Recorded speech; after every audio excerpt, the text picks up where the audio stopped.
Confrades do Canteiro de Fraternidade, excelente noite, que Jesus nos abençoe, que seja este um momento de excelentes reflexões ao nosso coração, às nossas mentes, ao nosso espírito eterno, que os passos luminosos de Jesus sejam para nós faróis a guiar essa jornada como encarnado.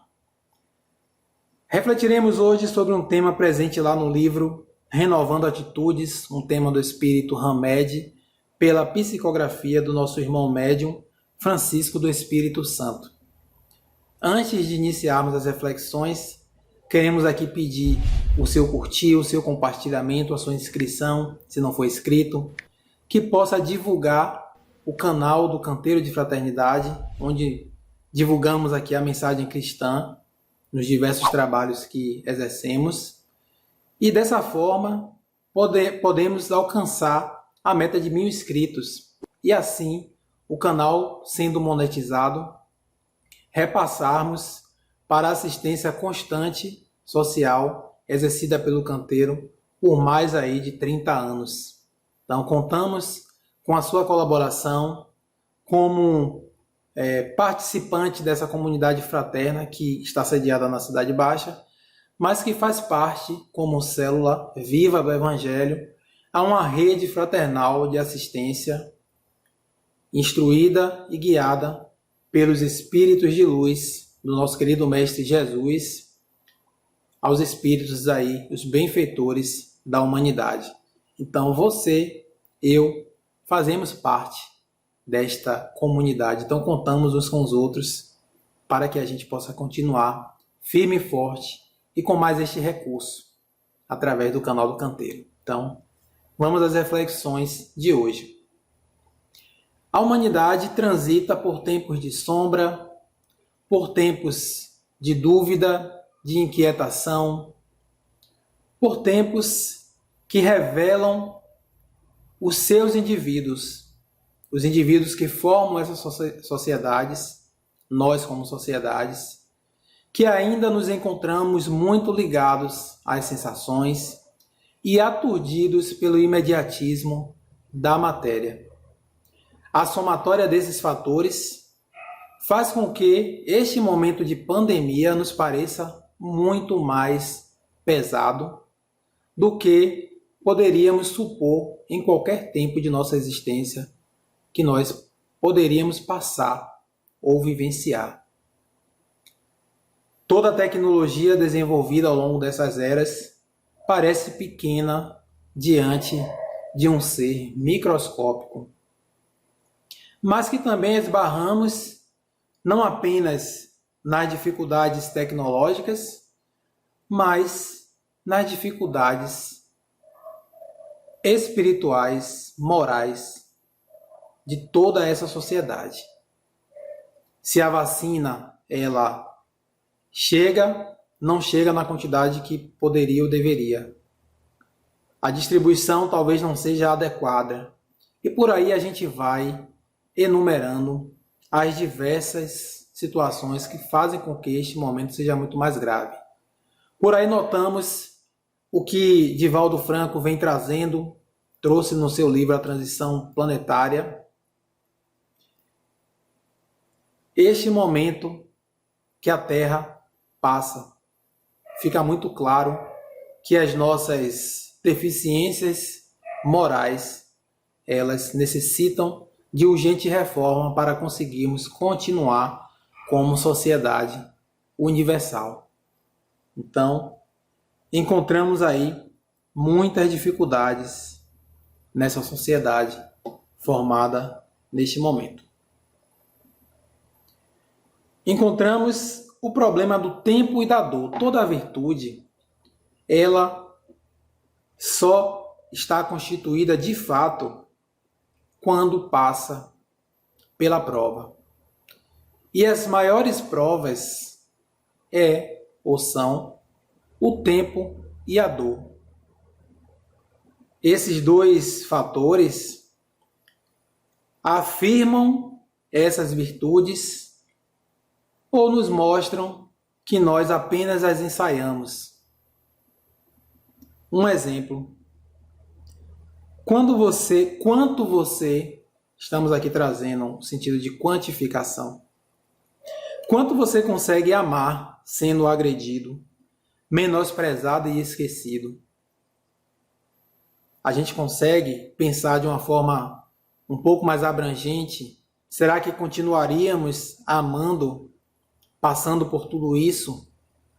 Então, o tempo e a dor, situações como essa, nos mostram ainda as nossas capacidades ou incapacidades como seres que galgam a evolução. A essência espiritual ela foi esquecida e menosprezada na formação das civilizações. Ela foi ensaiada, ela foi desenvolvida de uma forma muito tímida, se comparando com a totalidade das mentes humanas, e encontramos hoje aí os reflexos. A gente percebe a dificuldade de exercer a religião, a religiosidade no dia a dia, porque muitos dos nossos cultos e crenças estavam ligados a prédios ou a pessoas e não constituíam ou não constituem ainda a nossa essência, a nossa ligação com Deus. A religião vai ter origem aí no latim do religare, do ligar novamente a Deus. Então, se nós ainda não conseguimos fazer essa religação, ainda estamos infantis, muito infantis, nessa comunhão com nosso Pai. Um dado de 96 a 2017, através do DataSUS, que é a estimativa oficial, traz aqui para nós que 195.978 mortes foram autoprovocadas, ou seja, foram frutos de suicídio. E quase 80% dessas mortes foram de homens, pessoas do sexo masculino. Dá aí uma proporção de aproximadamente a cada uma mulher que se suicida, 4 homens. Este é um dado que nos mostra a busca desenfreada por aquilo que não satisfaz a nossa essência, o nosso ser, por aquilo que é temporal. E encontramos nesses tempos também os excessos nas utilizações das drogas, das lícitas, das ilícitas, dos fármacos para nos conceder, nos auxiliar no controle aí do estresse, da ansiedade, da falta de sono. Inclusive, recentemente, a Jéssica Senra, a repórter conhecida aqui, né, da nossa terra, revelou que precisaria se ausentar por um curto período, um tempo, porque estava com altíssimo nível de estresse. Ela que precisa, a sua profissão exige que assim seja, de trazer a notícia sobre esses tempos difíceis, de estar ali em contato com aquelas informações e precisando vinculá-las. Nós podemos escolher, nós podemos selecionar um horário para nos informar e dali fazermos outras atividades, ter o nosso dia com outras vivências. Só que um jornalista passa, né, uma boa parte ali no editorial, preparando e buscando informação, então está ligado o tempo todo, então é natural que aconteça esse estresse. Assim como muitos de nós, já sentimos em algum momento esse estresse. E aí falou, né? Temos aí há 1 ano e meses já de pandemia. Não aguento mais assistir televisão. Já está me fazendo mal. É só notícia ruim. E a gente vê a situação que não é bem conduzida pelos nossos governantes. A gente vê esses descasos. Isso suscita em nós muita desesperança. E a gente começa a ficar consumido por essas situações e a tendência é realmente que nós não nos sintamos bem. Então, que nós possamos buscar a nossa essência, não é? As atividades que fazem bem para cada um, para sair um pouco disso. Marisa Monte canta lá, ó, toda tecnologia só para criar fantasia. Ela traz isso numa música.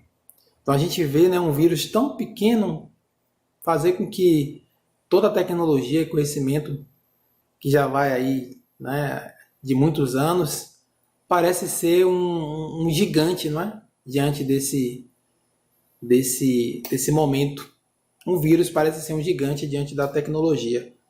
Então, apesar de ter crescido muito mais em tecnologia e em sabedoria do que em espiritualidade, nós ainda somos deparados ou fomos deparados por este momento complicado que nos lembram a necessidade de entendermos o nosso papel na criação e que somos partes integrantes, filhos de Deus. Estamos sobre o amparo e a organização divina, não é do acaso.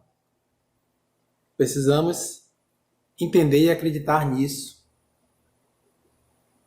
E dessa forma, a gente começa a falar sobre fé. O tema é fé. E se formos perguntar, acredito que 90%, 80% das pessoas, muitas falarão, né? Dessas 80% falarão que fé é acreditar. E a origem da palavra fé não é de acreditar.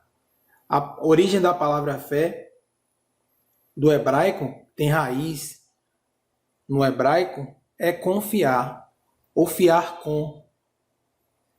Então aí a gente tem a primeira mudança no nosso arquétipo aí de pensamentos sobre fé.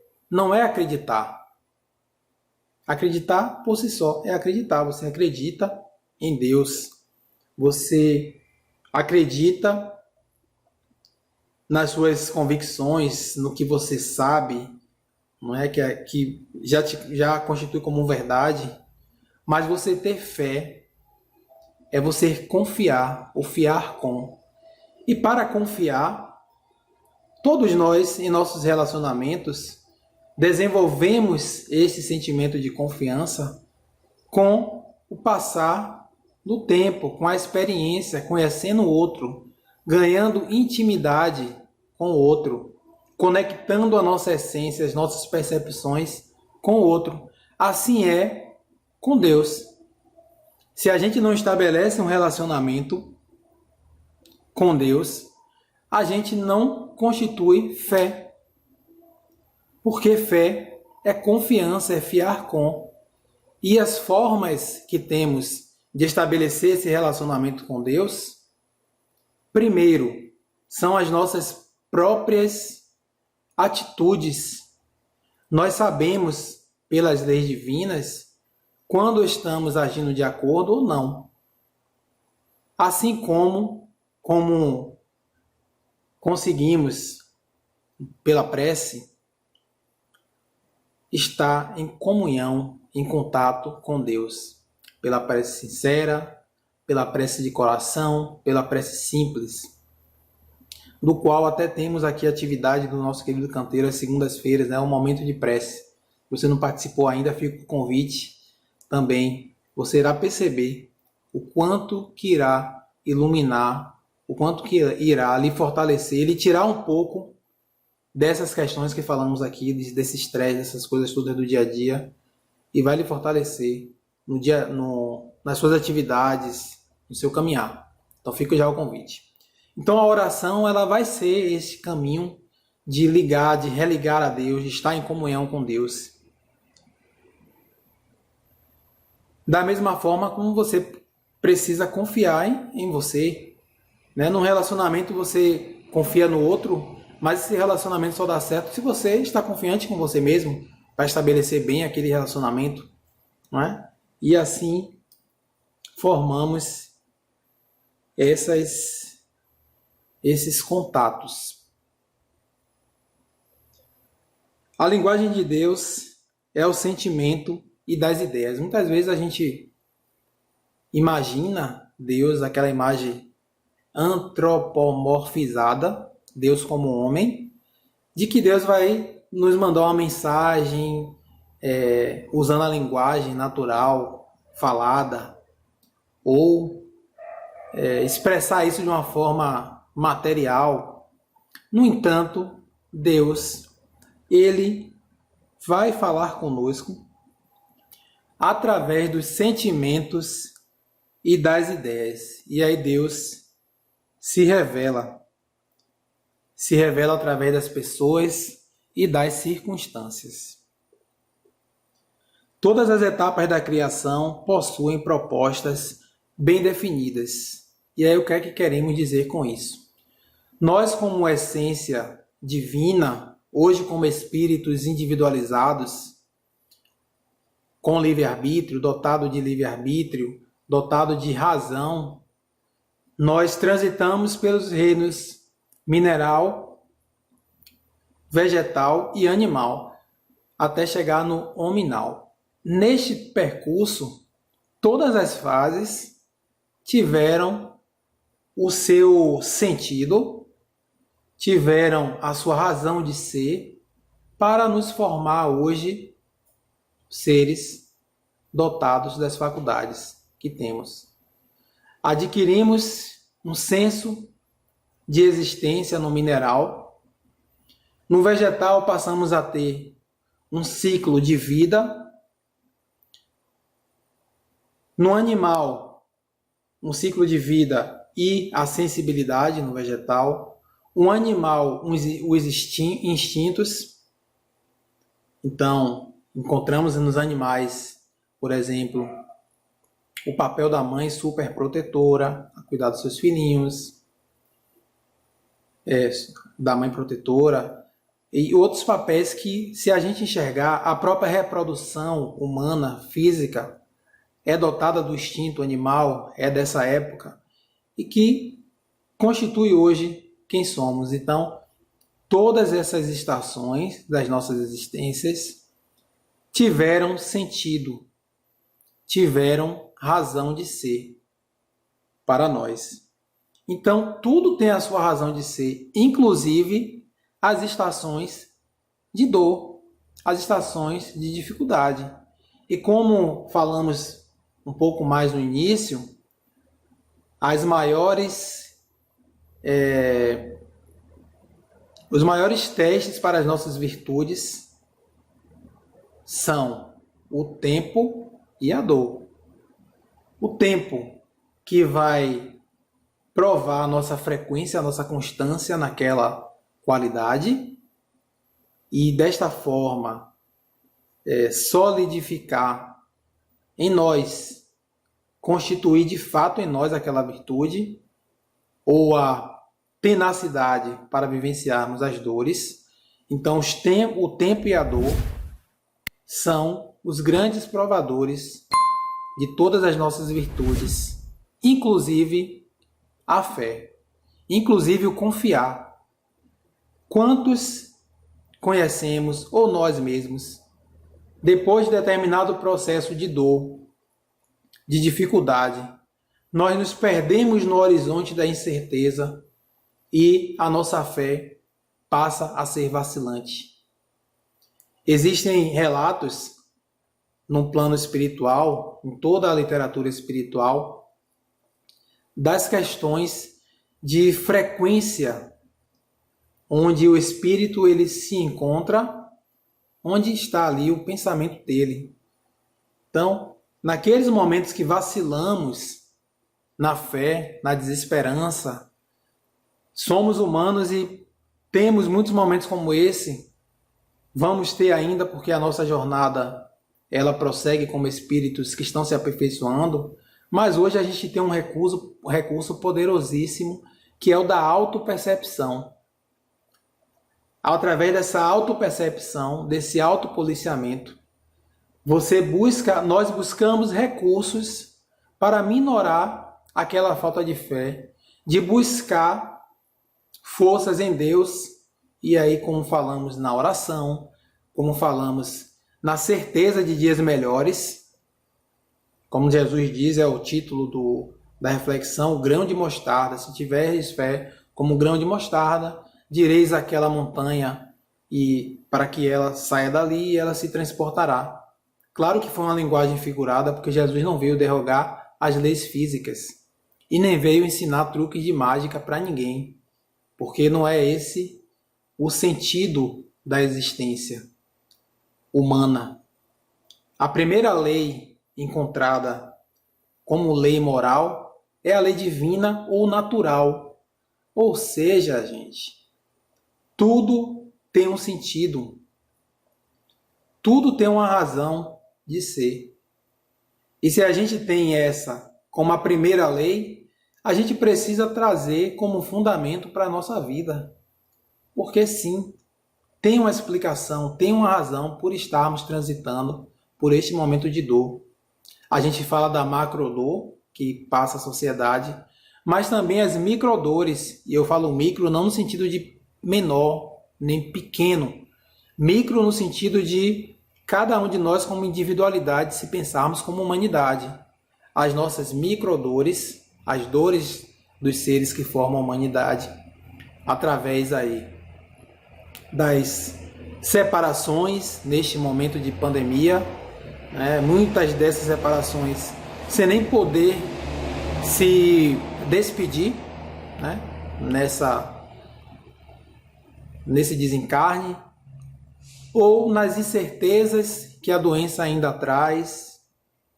Então, temos aí um conjunto de microdores psicológicas, de dores sociais através do desemprego, através das situações que fazem com que a nossa convivência, que está mais próxima um do outro, passa a ser mais espinhada, porque as nossas dificuldades estão em contato direto e mais frequente com o outro. Então, todas essas dores nossas estão sendo provadas pelo tempo. Todas essas virtudes estão sendo provadas pelo tempo e pela dor. E aí cabe a nós, através deste recurso, de confiar em Deus, de ter fé, de conseguirmos vencer a noite, porque toda noite ela é substituída pelo amanhecer. E vai chegar o amanhecer. Vai chegar. Está chegando, não é? Se nós observarmos aí, apesar de não estar no compasso que desejaríamos, mas já estamos melhores do que há um ano atrás, por exemplo. Precisamos colaborar mais, como seres que constituem o mesmo grupo de convivência. Precisamos, de forma geral, colaborar mais. Mas já existem melhoras. Mas como tem sido operada essa melhora em nós? E aí cabe o questionamento de cada um de nós neste momento. Se tiveres fé do tamanho de um grão de mostarda, então Jesus utiliza essa linguagem figurada para falar do poder dessa nossa fé. Um grão, a gente imagina seja muito pequeno em dimensão, mas poderosíssimo.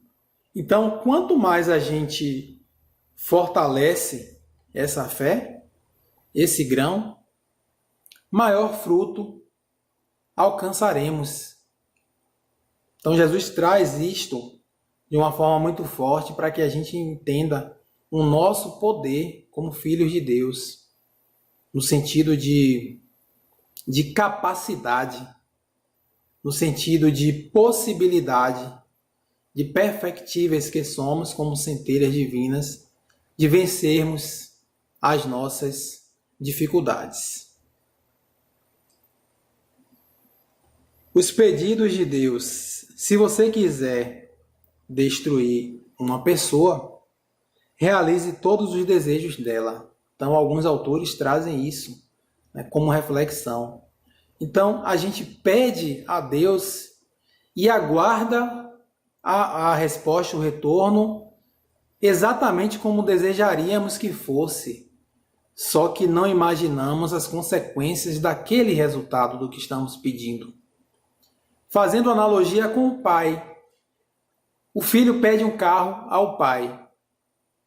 O pai tem a condição financeira de realizar aquele desejo, aquele sonho do filho, mas ele sabe que o filho está em fase inicial de aprendizado, ali de aprendizagem na direção. E o filho também é muito impulsivo, ele ainda precisa se educar em alguns aspectos, precisa ter mais responsabilidade.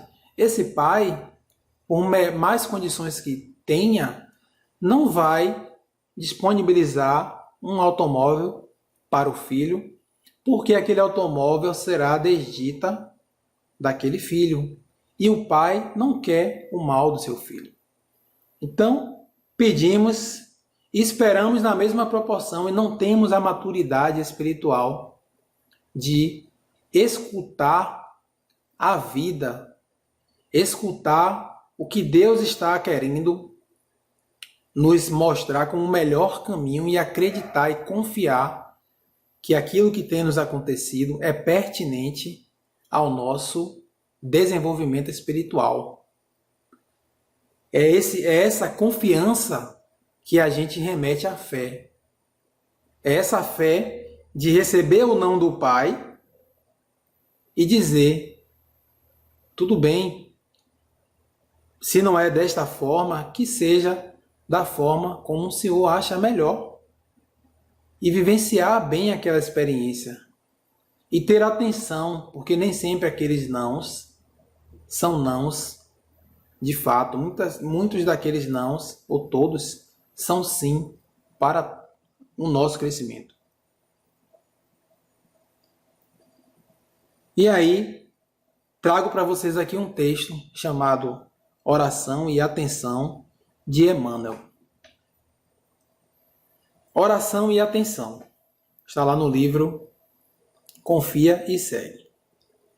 Oraste, pediste, desfaze-te, porém, de quaisquer inquietações e acerena-te para recolher as respostas da divina providência.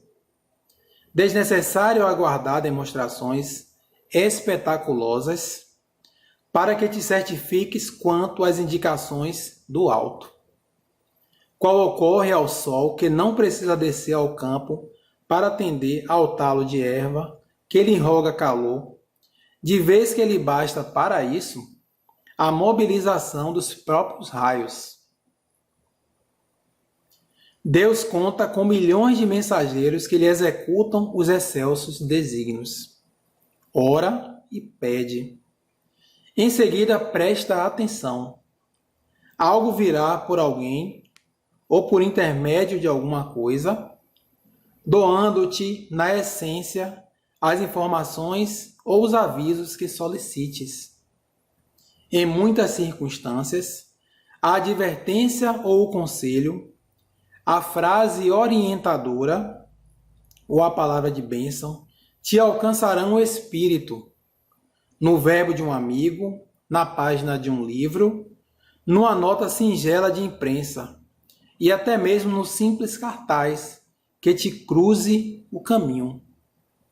Mais que isso, as respostas do Senhor, às tuas necessidades e petições, muitas vezes te buscam através dos próprios sentimentos a te subirem do coração ao cérebro, ou dos próprios raciocínios a descerem do cérebro ao coração. Deus responde sempre, seja pelas vozes da estrada, pela pregação ou pelo esclarecimento da tua casa de fé. No diálogo com a pessoa que se te afigura providencial para a troca de confidências, nas palavras escritas, nas mensagens inarticuladas da natureza, nas emoções que te desabrocham do espírito ou nas ideias imprevistas que te fugem no pensamento a te convidarem para a observância do bem eterno. O próprio Jesus, o mensageiro divino por excelência, guiou-nos à procura do amor supremo quando nos ensinou a suplicar: Pai nosso que estás nos céus, santificado seja o teu nome, venha a nós o teu reino, seja feita a tua vontade, assim na terra como nos céus. E dando ênfase ao problema da atenção, recomendou-nos escolher um lugar íntimo para o serviço da prece, enquanto ele mesmo demandava a solidão para comungar com infinita sabedoria. Recordemos o Divino Mestre e estejamos convencidos de que Deus nos atende constantemente. Imprescindível, entretanto, fazer silêncio no mundo de nós mesmos, esquecendo as exigências e desejos, não só para ouvirmos as respostas de Deus, mas também a fim de aceitá-las, reconhecendo que as respostas do alto são sempre em nosso favor, conquanto às vezes, de momento, pareçam contra nós. Então aqui, trechos que chamam muito a atenção é quando diz aqui que Deus não precisa descer, não precisa se fazer visível, tangível, para nos auxiliar. A relação com um sol que atende ao pequeno talo da erva, a semente, a terra, nos mostra todo o potencial de comunhão com Deus. Deus não precisa estar aqui se fazendo visível a nós, através do pensamento, das vibrações, das energias essa energia que forma tudo e todos. Porque sim, somos uma rede fraterna. Somos irmãos, filhos do mesmo Pai, do mesmo Criador. E as nossas ações irão repercutir nessa rede, se boas ou maus ações, oriundas do nosso livre-arbítrio. Dotados de razão, fazemos as escolhas, nem sempre adequadas, e nos afastamos dessa essência. Logo, não temos a confiança necessária, ou não nos sentimos confiantes para exercermos essa ligação com o nosso Pai, porque a nossa essência é divina e nós nos sentimos afastados dessa essência divina pelas atitudes mal logradas. Mas o Pai nos diz que precisamos seguir entendendo essas nossas mazelas, minorando e aproveitando as oportunidades para eximi-las do convívio do nosso psiquismo, dos nossos sentimentos, das nossas ações. E desta forma, exercitando, se sacrificando, buscando fortalecimento através da comunhão com Deus, do relacionamento íntimo com Deus, do fortalecimento da fé diante do nosso caminho, nós nos fortalecemos, crescemos, não estacionamos nas dores e culpas e naturalmente teremos novas oportunidades de desenvolvimento como espíritos eternos. Mas precisamos confiar, precisamos exercer a fé que na teoria já guardamos de muitos anos, já refletimos, já escrevemos, mas de fato exercemos é durante o tempo e a dor. É neste momento que essas virtudes se fazem como ditas, fortalecidas em nós, reais em nós, capazes de nos transmutar de um estado para outro. Mas essas virtudes precisam estar, de fato, concretizadas através das boas vivências dentro das nossas experiências.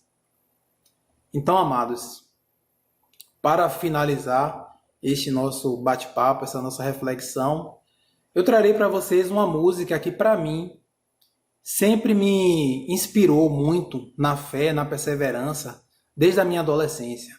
Então a música é Pescador de Ilusões, do grupo Rapa. Então vou tocar aqui para vocês, e aí a gente faz o encerramento desta reflexão.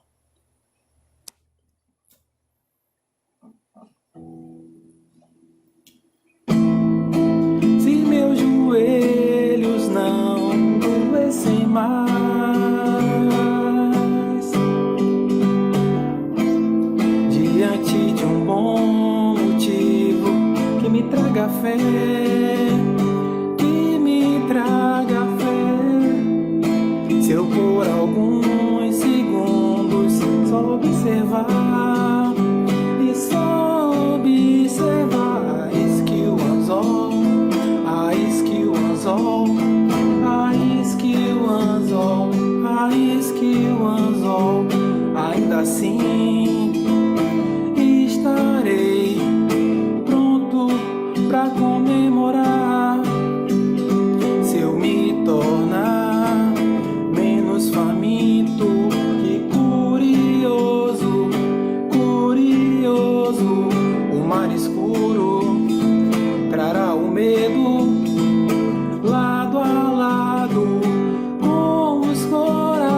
valeu a pena.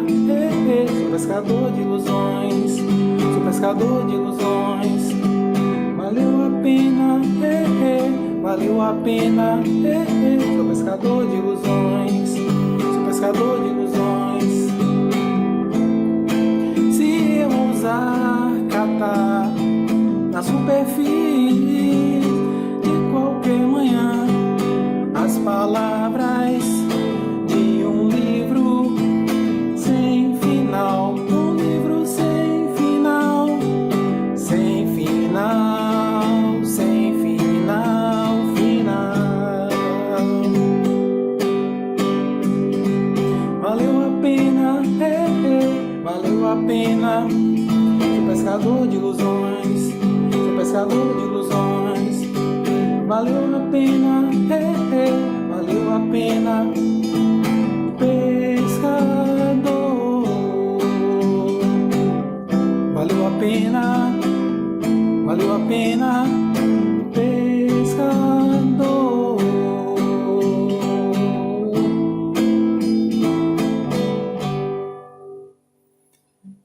Então, queridos, que Jesus nos abençoe. Excelente noite, reflexões acerca da fé, da confiança, de seguir com Deus. Esses momentos são transitórios, como todos os outros. As manhãs que irão vir na sequência da noite. Então, que Jesus nos abençoe, que possamos estar em Cristo. Nos vemos em breve, nas próximas doutrinárias, no canteiro. Então, paz e bem a todos.